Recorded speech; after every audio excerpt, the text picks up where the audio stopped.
Ob-havo zo'r bo'lyapti o'rtoqlar, bulutlarni qaranglar chiroyliligini. Bu yoq Toshkent City, bu yoq Kamolon masjidi.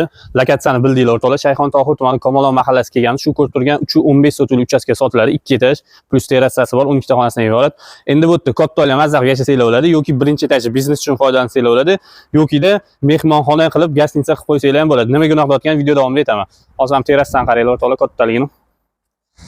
Bu yoqda ham terrasa davom etadi. Keyin bu yoqda terrasa uchun kichkina kuxnaga joy qoldirilgan.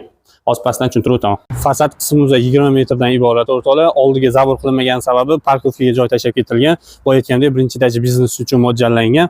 Sizlar ham biznes uchun do'kon yoki apteka qilansanglar, derazani buzib eshik sifatida foydalansanglar bo'ladi.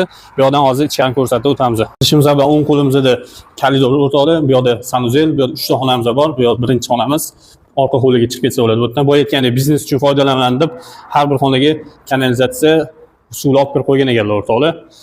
O'ng qo'limizda ham 3 ta xona joylashgan. Binomiz 430 kvadratdan iborat o'rtoqlar. O'zlari uchun materiallar ayami baqat qilgan ekanlar. Kelib ko'rsanglar ham o'z tepasida bilinadi o'rtoqlar. Ayrim sabablarga ko'ra sotishga majbur bo'lyaptilar. Bu yoqda ham sanuzelga joy qoldirilgan. Ikkinchi etajga chiqib kelar ekanmiz o'rtoqlar. Bu yoqda sanuzel va 3 ta xona bor. Birinchi etaj bilan bir xil planirovka qilingan o'rtoqlar. Bu yoqdan balkonga chiqib ketsa bo'ladi. O'ng qo'limizda 3 ta xona bor. Birinchi etaj bilan bir xil joylashgan xonalar.